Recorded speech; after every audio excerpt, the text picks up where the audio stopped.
සුබ උදෑසනක්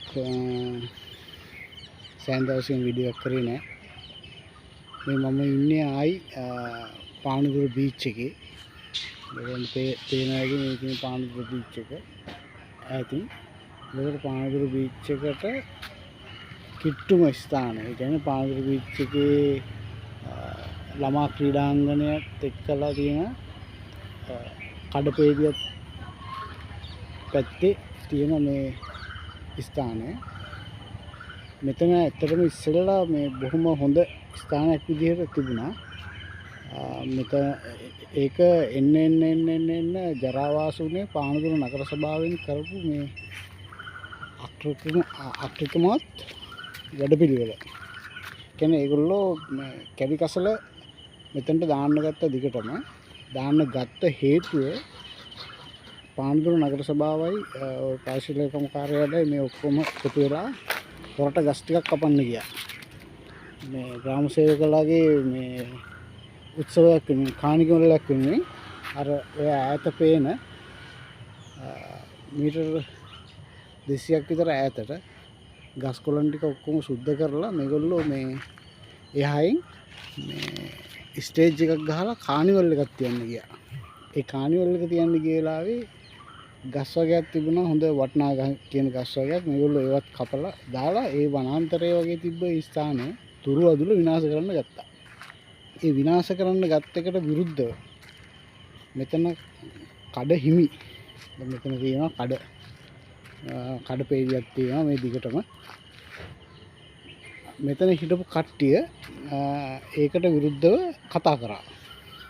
ඒකට විරෝධතාවය පෑවා. ඒ විරෝධතාවයේ පාපු එකට පරිගැනීමක් විදිහට තමයි මේ කුණු කැලිකසල මෙතනට ගෙනල්ලා මේ පානදුර නගර සභාවෙන් දාන්නේ. දැන් මේකේ මම පළවෙනි වීඩියෝ එකක් කරා. ඒ පළවෙනි වීඩියෝ එක කරනකොට මෙච්චර කුණු දාලා තිබුණේ නැහැ. දැන් මම මේ අද තමයි හම්බෙන් දැක්කේ මේ තව ගෙනල්ලා දාලා. තව පුරවනවා. මම හිතන්නේ මේක ඒගොල්ලොන්ගේ අදහස ඇත්තේ සමහර විට විශ්වාස කරනවා මේකත් ඒගොල්ලොන්ගේ කාට හරි දීලා මේක මේ විකුණන්න හරි එහෙම නැත්නම් පවරන්න හරි අදහසක් ඇති. එහෙම නැත්නම් මේ කඩපේලියේ ඉන්න මිනිස්සුන්ව එලවලා මේ කඩපේලිය ඉවත් කරලා මේ කඩපේලියේ ඉන්න මිනිස්සුන්ව එලව ගන්න දරන උපක්‍රමයක් වෙන්නත් ඇති. දැන් බලන්න මේ නොදිරන ද්‍රව්‍ය සෑහෙන තියෙනවා. මේ කානුවල දේවල්. ඒ පේනවා. දැන් මේ මැස්සෝ ඉන්නවා. එයා පැත්තේ කෑම කඩවීම. එතකොට මේ මැස්සෝ ඇවිල්ලා කෑම කඩවලට යනවා. දැන් මෙතන PHI එකපාරක් ඇවිල්ලා මෙතන හිටපු ඒ කඩහිමියන්ට දඩ ගැහුවා. දඩ ගහලා තින්නේ මේ වීදුරු ආවරණ නැහැ කියලා. එතකොට PHIට ඇයි බැරි දැන් පිරිසිදුව තියෙන්න ඕන ස්ථානයක් අපිරිසිදුව තියනවා දැකලා මේකට ඇක්ෂන් එකක් අරගෙන මේවා ඒ කැලිකසල බහලන නියම ස්ථානයට යොමු කරන්න. ඒ කියන්නේ ඒකත් කුමන්ත්‍රණයක්. මට හිතෙන විදිහට එහෙමයි. ඉතින් මේ ඔක්කොම එන්නේ ඔය නගර සභාවයි දැන් වර්තමාන ආණ්ඩුවයි. වර්තමාන ආණ්ඩුවෙත් ඉන්නවා කීප දෙනෙක් අපි විශ්වාස කරන විදිහට මේ වර්තමාන ආණ්ඩුවෙත් ඉන්නවා කීප දෙනෙක් අපි විශ්වාස කරන විදිහට ඒගොල්ලෝ ඒ 3-4 දෙනා එකතු වෙලා තමයි මේ ප්ලෑන් එක කරන්නේ. ගෙනියන්නේ. ඇයි මේ ප්ලෑන් එක ගෙනියන්නේ කියලා කිව්වොත් ඒගොල්ලන්ට අවශ්‍ය කරන්නේ මේක මේ දිරියට කියන්නේ ඇත්තටම මේ මෙතන ස්ථානය ගත්තොත් ලස්සන උද්‍යානයක් කරන්න පුළුවන්. දැන් මේ ඈතින් තියෙනවා කදුරු ගස්. එතකොට මේ යහපැත්තේ තියෙනවා මේ පේනවා මේ නුග ගස්. මේ ලොකු ගස්. හරි ලස්සන පරිසරයක්. මෙතන ඇත්තටම කුරුළු උද්‍යානයක් වගේ. ඉතින් මේක ස්වභාවයෙන්ම නිර්මාණය වෙච්ච දෙයක්. හරි. එතකොට ඒකෙන් මේ වෙරළ තීරයට හොඳ කලෙලියක් එනවා. මේක පිරිසිදු කරලා ඒ ලොකු ගස් ටික එහෙමම තියෙද්දි ලස්සන උද්‍යානයක් කරා නම් මිනිස්සු නිතරම එනවා, ගැවසෙනවා, පරිසරය ලස්සන වෙනවා. ඒ වගේ ලොකු කාරණාවක් කටයුත්තක් මෙතන සිද්ධ වෙනවා. නමුත් ඇත්තටම මේගොල්ලන්ට තියෙන අවශ්‍යතාවය මේ පරිපාලනයට, ඒ කියන්නේ විශේෂයෙන් නගර සභාවට තියෙන අවශ්‍යතාවය ඒක නෙමෙයි. අවශ්‍යතාවය තියෙන්නේ පලි ගැනීම සහ විකිණීම. ඒ කියන්නේ සමහර මිනිස්සුන්ව මේ හරියට නිකන් බය කරලා කොමිස් ගන්න සයිස් එකක් වගේ අන්න ඒ වගේ දේවලුත් කරනවා. ඉතින් මේක ඇයි මෙහෙම කරන්නේ කියන එක තේරෙන්නේ නැහැ. දැන් ඇත්තටම මේ ජනතාවාදී පාලනය මිනිස්සු ඇති කරගන්නේ නේද? ජනතාවාදී පාලනය මිනිස්සු ඇති කරගත්තෙම මේ පරණ හොර තක්කඩි ක්‍රම විනාශ කරලා දාලා මේ නැවුම් බලාපොරොත්තු වලින් හෙබි ජීවන රටාවක් මිනිසුන්ට ගොඩනගා ගන්න.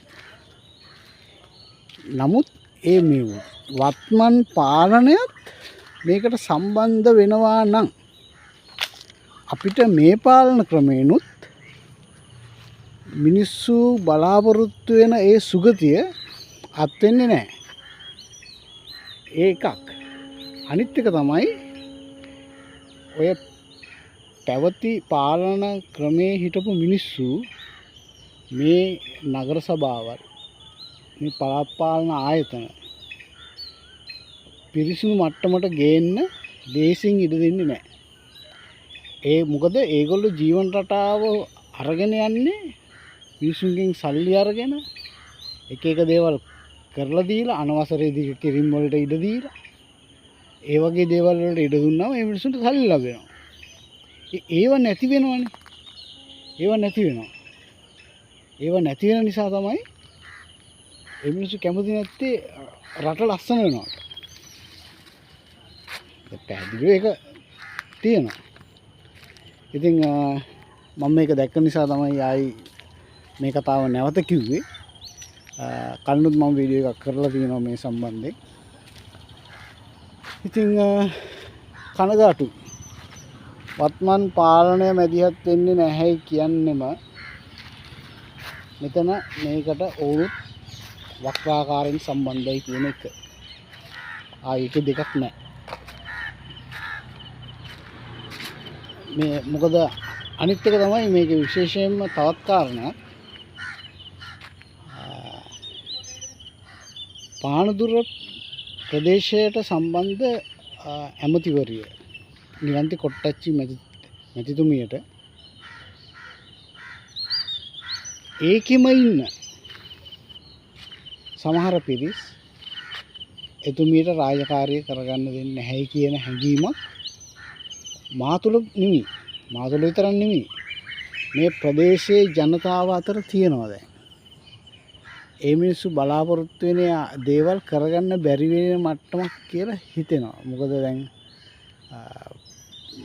මම දන්නේ මේ දැන් මහජන දිනේ පවා දැන් නැහැ. මහජන දිනේ පවා නැහැ. ඒව එතනට ඒ ස්ථානයක් පවා නැහැ. තාම හොයනවා. ඒව හම්බ වෙන්නේ නැහැ තාම. සමහර විට ඒව ගන්න අවස්ථාවක් ලැබෙන හේතුත් නැහැ කියලා හිතෙනවා. අපිට ඒක වැඩක් නැහැ. අපිට ඕන අපේ මේ ගම ලස්සන කරගන්නනේ. ඔයගොල්ලන්ට පේනවලු මේ ඈත කොච්චර ලස්සන පරිසරයක්ද කියලා. දැන් මේක ආරක්ෂා කරගන්න නෙමෙයි ඕනේ. මේක ආරක්ෂා කරගන්න නෙමෙයි ඕනේ. මේ වගේ කුණු දාලා, මේකේ කුණු ගොඩවල් ගොඩ ගහලා මේකත් අපවිත්‍ර කරලා මේකත් විනාශ කරන්නද මේගොල්ලන්ට ඕනේ. මේකේ අරමුණ අපිට නම් පැහැදිලි. මේ කොමුණත් වත්මන් පාලනාධිකාරිය ඊට වඩා පරිසරය ගැන සැලකිලිමත් වෙලා, මහ ජනතාව ගැන සැලකිලිමත් වෙලා කාරණා කටයුතු කරනවා නම් හොඳයි. මොකද මේ පානදුර නගර සභාවට බදු ගෙවන්නේ මහ ජනතාව. ඒ පානදුර නගර සභාවට මහ ජනතාව ගෙවන බදු වලින් ඒ ජනතාවට සේවාවක් වෙන්නේ නැත්තම් ඒ බදු වලින් ඒගොල්ලෝ සුරසැප විඳිනවා නම් ඒගොල්ලන්ගේ අවශ්‍යතාවය සම්පූර්ණ කරගන්නවා විතරක් නම් මේ මිනිස්සු ඡන්ද දෙන එකේ පාලනයක් බිහි කරගන්න එකේ අර්ථයක් තේරුමක් නැහැ. ඒ කියන්නේ තාමත් පරණ වැඩි ක්‍රමයටම තමයි මේක යන්නේ කියන හැඟීම තමයි අපිට තියෙන්නේ. කෙසේ වෙතත් බලධාරීන්ගේ ඇස ගැටේවා කියලා අපි ප්‍රාර්ථනා කරනවා. ආයි වීඩියෝ එකකින් හම්බ වෙමු.